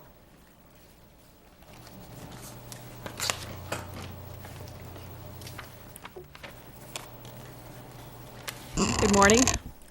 I'm Shelley Johnson. I'm with Insight Inc. down in Fort Myers, and last but not least, part of the team. Okay, so what I'm going to do is go through the optional, kind of a high-level review of the optional amendments that we've made. And the way this is organized is we're going to go through, I'm going to go through each element of the comprehensive plan and just highlight the state mandated, the annexation related, and then the optional amendments within each of those elements. So beginning with the future land use element, the state mandated amendments, really this is a housekeeping, a lot of this is housekeeping, as Alexis had mentioned, removal to references to the Florida Administrative Code. And the one really to kind of note is that the evaluation and appraisal report is now called the evaluation and appraisal review. So that has to be updated in the comprehensive plan. Annexation-related amendments, again, as Alexis highlighted, inclusion of the annexed properties into the future land use designations, including all of the density and transfer development rights tables that are located in this element and actually in other elements of the plan as well. And then updating the map series. The map series is more inclusive than just the future land use map. We've talked about that, but there are other maps in that series that are very important to evaluate on a regular basis. So, for example, there's a wellhead protection, a wellfield protection map. There's a historical structures map. So there are some maps in there that, really things change over time, and it's good to just on a regular basis to take a look at those. With regard to the optional amendments, first of all, one of the things that we heard in our community gathering of information from the community and also in the strategic priorities that the city established is a focus on infill and redevelopment, in particular in the downtown area. And so what we're suggesting you look at is a reallocation of the density. So what we're recommending is not an increase in density citywide. We're suggesting that you look at a reallocation of the existing density. And that it has to be aligned with what is your vision for the future development, the future growth of the city. A couple of examples, downtown is very important. We received a very strong message that infill development and the redevelopment of that area is very important to the community. Well, what does that mean in terms of getting people there or having a constant, steady population that will support that redevelopment effort? So, for example, that's one area that could be that should be reconsidered for an allocation of density. A second area that Alexis highlighted is the general commercial land use designation allows for residential development. And if I remember the numbers right, roughly our calculation is there's the potential for about 2,700 additional units in that land use category. So you have to ask the question, is the commercially identified lands in your comprehensive plan the appropriate place for additional residential density? So there may be some need to reanalyze how density is allocated currently, and moving that around to sort of focus on the growth areas that the city desires to have. Now, specifically with the downtown, I want to talk a little bit about that. The downtown area, the land use designation, I guess you could call it a designation, it's really identified as the old US 41 overlay. And one of the things that I first noticed in that overlay is there really is no vision. There's no clear vision describing what does the city want this to look like? What is their goal for in the future for that area of the city? So based on the input that we received and the concepts of what you've been talking about, having a mixed-use community area, a destination not only for tourism but for alternative housing types. This is sort of the beginning of a vision that maybe it's the US 41 overlay is the mixed-use heart of Bonita Springs where residential, commercial, employment, and civic uses are present and integrated. So this is just an example of what a vision might sound like.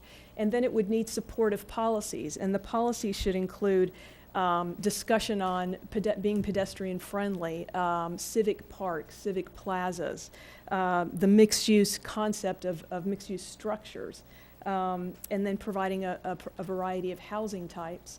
And then in addition to that, it's important to have discussion on the supportive infrastructure. And this starts to get into what Margaret was talking about, the integration of the land use elements. So if this mixed-use idea is really what's going forward for the downtown, then in your infrastructure element, for example, there needs to be policies that support that sort of form of development. There need to be policies in your conservation element and in your housing element that support that concept of a mixed-use form of development, so that all of the elements start working together to support the bigger the vision that you might have.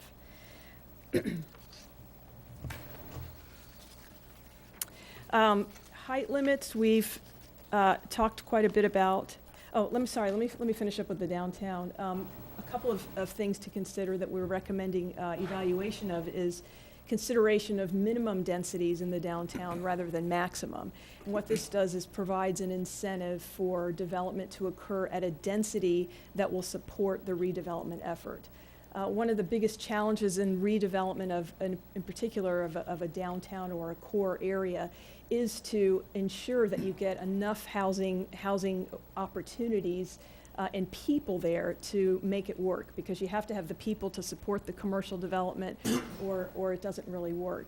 And one of the ways of doing that is to establish minimum densities rather than maximum densities.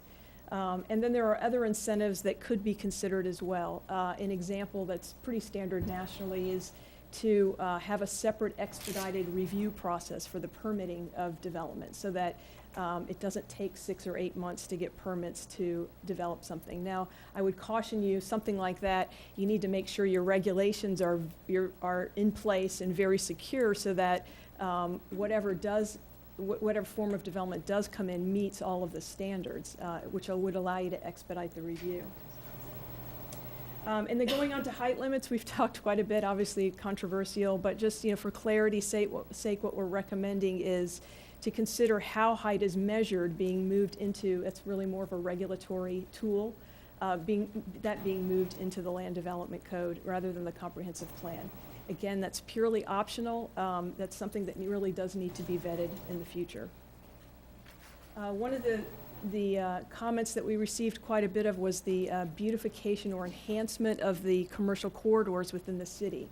And so a suggestion is to establish some design and use standards along those corridors that perhaps enhance their aesthetics.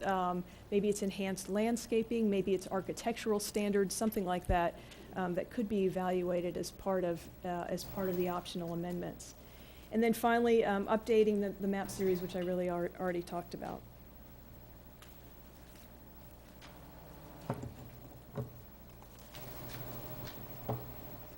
Okay, moving on to the transportation element. Again, under the state mandated amendments, quite a few housekeeping cleanups, the references to various state statute and administrative code. And then the third bullet there, providing tools and techniques to address transportation concurrency. As Margaret mentioned, transportation concurrency is no longer required by the state. So you have the option of removing all of the language that's associated with that. However, you have to demonstrate some form of management of transportation. So there would have to be new policies or new goals that would be incorporated into the comprehensive plan. Those are things that could be handled in part of your optional process. So it's not something that has to be immediately addressed. The annexation-related amendments, again, just updating the maps that are part of that. Did you have a question? I'm sorry. No? Okay. Updating the maps to reflect the new boundary that includes the annexed lands and any other kind of data that might have changed in the last few years. And then with the optional amendments, again, the biggest one really is just to determine whether transportation concurrency will be retained in your comprehensive plan. We're recommending incorporation of the complete streets resolution. And then again, talking about this integration of land use and transportation. So, going back to using downtown as an example, if the idea is to create a mixed use environment, that means a little bit of a different story for your streets and how those function as well as how they work. They typically will need to have more of a multimodal component. So there needs to be some policies and goals in place that address that form of transportation and include perhaps some standards and performance measures that go with that. You've got your adopted Complete Streets Ordinance. You're working on a corridor study for the Bonita Beach Road, as well as a bicycle pedestrian master plan. These are all suggestions that you're moving in a multimodal direction. And so incorporation of, even by reference of these plans as they get adopted is important as part of your transportation element. And then developing goals and policies that support all that is equally as important. And then finally, the last observation in the transportation plan transportation element is it talks a lot about traffic. And what we would recommend is that it talk more about transportation planning, which isn't dealing so much with traffic and vehicles. It's really a more multimodal approach to transportation planning.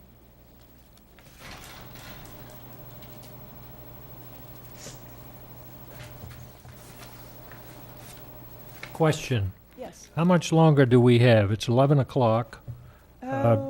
Maybe 15 minutes. What do you think? You want to go the 15 minutes or take the break now? Go the 15 minutes. Okay.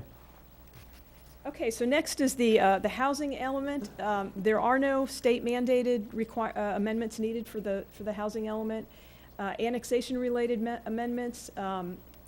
The recommendation is to either include Coconut Village into the land use category. There's a table of land use categories in this element, or consolidating all of the density-related policies into the future land use element. what we found is this is a duplicity thing. There's a density table that lists all of the land use categories and their associated densities, and they're found throughout multiple elements in the comprehensive plan. So what we would recommend is that all of that be housed in the future land use element, which is the most logical place to keep it. That reduces the chance of error. You know, as one is updated, you forget to update the other table, and then there's some inconsistency throughout the elements. So that's really the stronger recommendation would be to just a reorganization and move all those density-related tables into one place, which our recommendation would be the future land use element. And then the optional amendments, these all really talk about neighborhood quality. They're really public safety and promotion of alternative housing or variety of housing. So neighborhood quality, addressing the housing needs of young professionals and workers, addressing maintenance and conservation of existing houses, fair share, community balance, and then energy conservation. And really, what we're talking about here, the city is not a home builder, we know that, but really what you are keepers of programs and the development regulations that guide the private sector as they develop housing. And so in that particular way, there needs to be some additional goals or policies that strengthen the idea of fair housing, maintenance, minimum maintenance, housing standards, and then health code minimums. So there is some language in there now, but it just needs to be a little bit strengthened.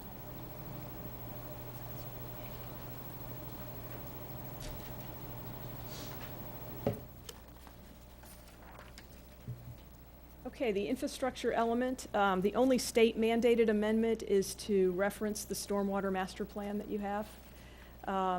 Annexation related amendments, again, just updating the maps, they're called figures, but updating the maps at the end of the element to reflect the newer boundary that includes the annex lands. And then with the optional amendments, consider a new goal for public facilities and services. So what we found in the infrastructure element is it goes right into potable water, wastewater. It talks a lot about all of the components of infrastructure, but there is no overarching goal that really talks about the vision of what's to be accomplished through the infrastructure element. And so what we're recommending is that a goal be created that really states a purpose of providing public facilities and services to serve the existing population and new growth.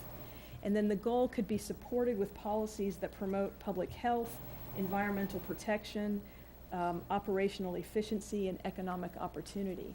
And so you can see if by developing an overarching goal of that nature, you start to, again, interrelate the infrastructure element with some of the other elements of the comprehensive plan. And so again, you're strengthening that whole cohesiveness of the comprehensive plan.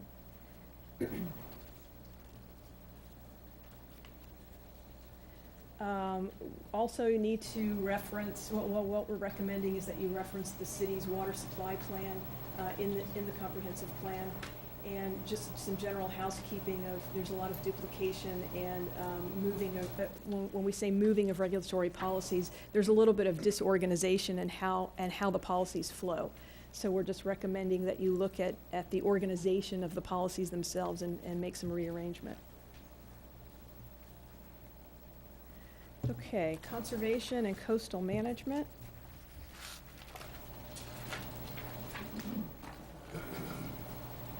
Again, the state mandated amendment is really just to remove the concurrency management requirements because they are no longer required. Annexation related amendments. This is really the same comment as previous, that the density tables appear in this element as well, and we're recommending that all of that be consolidated and updated in the future land use element. And then in the optional amendments, generally our observation was that there really needs to be an overarching goal, sort of a visionary goal that embraces the idea that conservation is really the most cost-effective strategy for preservation of our natural resources. And then policies that would support that. So, and really what we're talking about are policies that would encourage stewardship of the land. Now, keeping in mind that you're an urbanized area, we are recommending some sustainable policies be developed as well. And these might include things like low-impact design, encouraging low-impact design forms of development, zero-escape principles, alternative energy, those types of things that then, again, you can see how those would integrate back to the land use element and how development might occur. And so those are some examples of conservation and preservation policies that in an urbanized area continue to promote conservation. The idea of promoting mixed use and more concentrated forms of development again is a very good way to promote conservation of natural resources, just reducing urban sprawl. And then we would also recommend that you consider policies that promote urban space and conservation. And what I mean by that really are policies that promote urban forestry. So, urban forestry are things like street trees, and the benefits of having street trees. They provide shade, they provide habitat, they help with air quality. So there are some urban forestry policies, goals and policies that should be included that we're recommending you include in the comprehensive plan to really address the more urban areas of the city.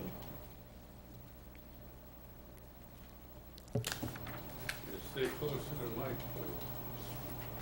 I'm sorry? Stay close to the mic. Oh, okay, I'm sorry. Okay, the next, is that better? That sounds better, yeah. The next element is the recreation and open space element. State mandated amendments, again, include removal of the statutory concurrency requirements and removal of the reference to the 9J5. And then making a reference to the Parks, Recreation, and Open Space Master Plan. There are no required annexation-related amendments. And some of the optional amendments that we're suggesting is to revise the level of service standards and the park types so that they're consistent with the master plan. Right now, the Parks and Recreation element identifies the level of service for regional parks and community parks only. And so what we're recommending is that be expand to address all the level of service for all types of parks: baseball fields, soccer fields, trails, tot lots. There's quite a list actually. But what that would do is help you gauge as you develop parks what the need is, and so you have something to monitor where your shortcomings might be or where you have too much of a certain type of park. Also recommending that you develop policies that address the funding and joint use agreements that offer opportunities to work collaboratively with adjacent jurisdictions. The reality of infrastructure is that it's very expensive, and more what we're seeing nationally is that jurisdictions are working together to help offset the costs and to continue with the efficiency of maintenance, for example, of various infrastructure components. Parks are one of those components that have been very successful in using more of a joint use agreement. An example here is that your regional park is identified, the regional park that's identified for the city of Bonita Springs is Lover's Key, which is a state-owned park. So, and you may have an interlocal agreement, I don't know, but that's just an example of two jurisdictions that can work together to kind of meet the needs of the city in conjunction with the state ownership of that given park. We're recommending that you add policies that broaden that talk about the citywide benefits of parks. And some of the things that could be included as examples are the economic feasibility, meeting community needs, and addressing the evolving trends in recreation. Recreation is very moving. Skateboard parks probably weren't talked about 20 years ago, and so there are different recreational needs that change over time.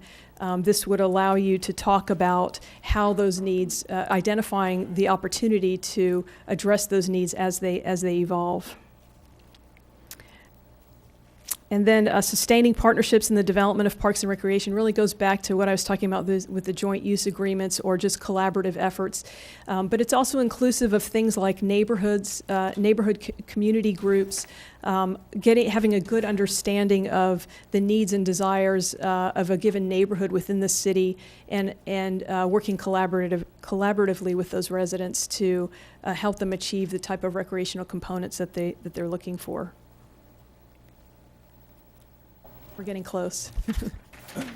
Okay, the intergovernmental coordination element.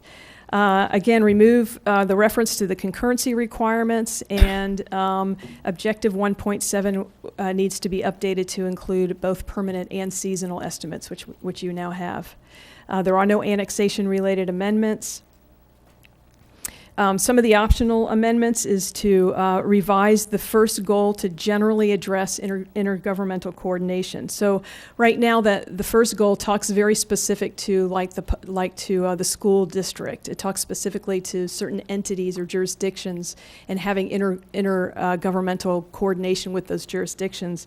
So what we're recommending is just to more broadly address the need to coordinate plans and activities with various units of government so that it's more all-inclusive.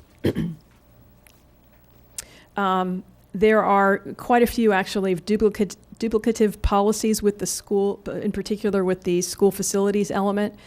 So that's just really more of a housekeeping thing that needs to be done.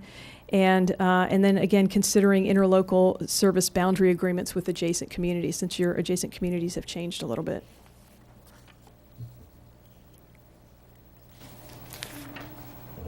Okay, the capital improvements element. The state mandated amendments are, again, removing the concurrency requirement. This one's pretty important. Capital improvements concurrency is no longer required by the state.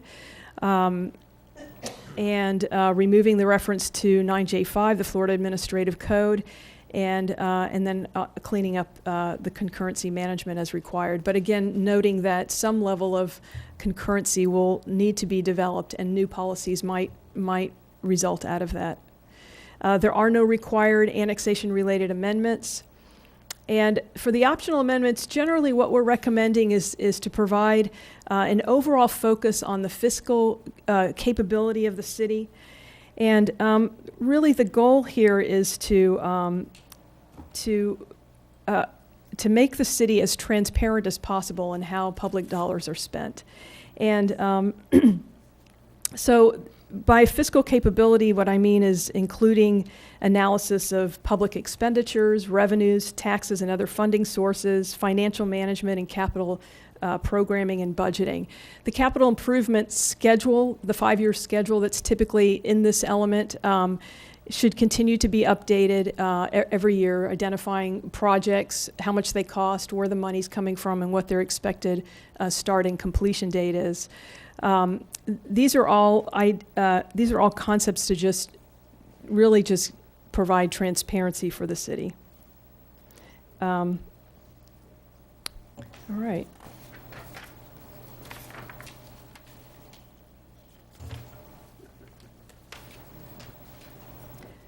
Okay, and then we have the public participation, monitoring, updating, and evaluation procedures element. Several state-mandated amendments here, primarily just some terminology and removal of state statute reference, and then changing the reference to the evaluation and appraisal report to evaluation and appraisal review. There are no annexation-related amendments, and just generally, some of our suggested amendments are to relocate the procedural information to an appendix of some sort, and to expand on or improve upon the goals that talk about the broader public participation and what that really means. And then one of the things that's in that element now is there are numerous public process procedures depending on what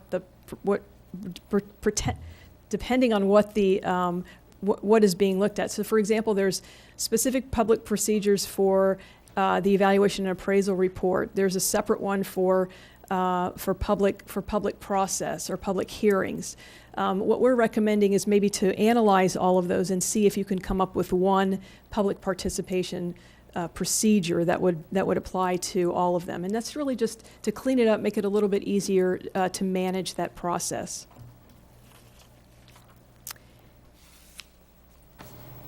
The public school facilities element, as Alexis indicated, or maybe it was Margaret, there is no longer, school concurrency is no longer required, so removal of that reference is needed. Also removal of the reference to the state administrative code.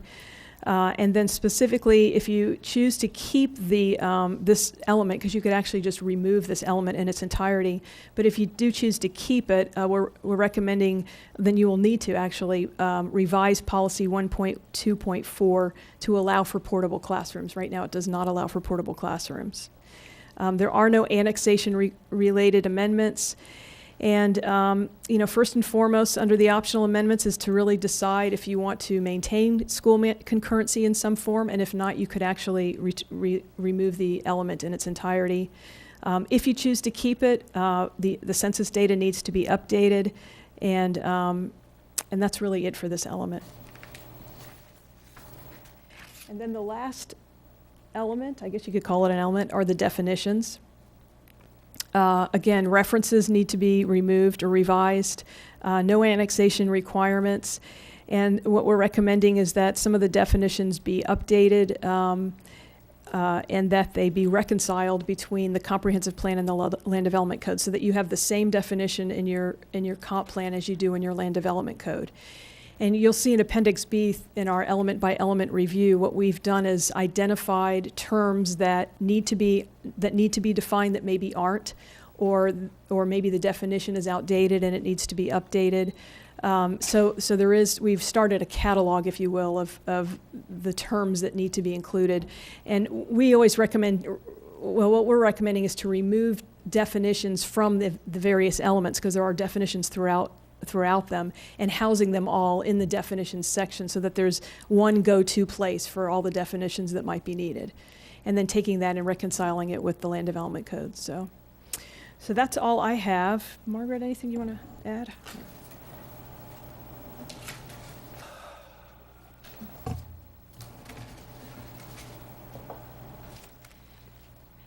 The last slide we really had was questions and recommendations, so I know you want to take a break.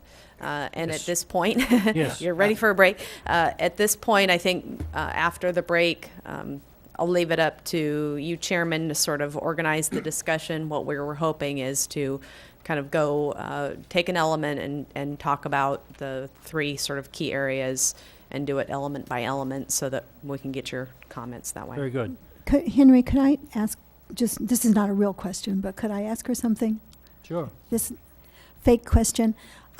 I like the way that she presented this, and I know it's all in the book, but this really is concise and easier to understand. Can we get copies of that? Absolutely. The presentation. Yes. Yes. We do have some copies available. I as would well. love one. Thank you. And as a reminder, some of these, the element by element, as a reminder, some of that also appears in the latter part of the narrative of the report, just prior to the appendix. So we did collapse some of it down. Okay. But yes. I like the way you presented it, and Excellent. Shelley did a good job. Nice. Thank you. Okay, we'll take a 15-minute break. It's 11:20. Be back at 11:35, please.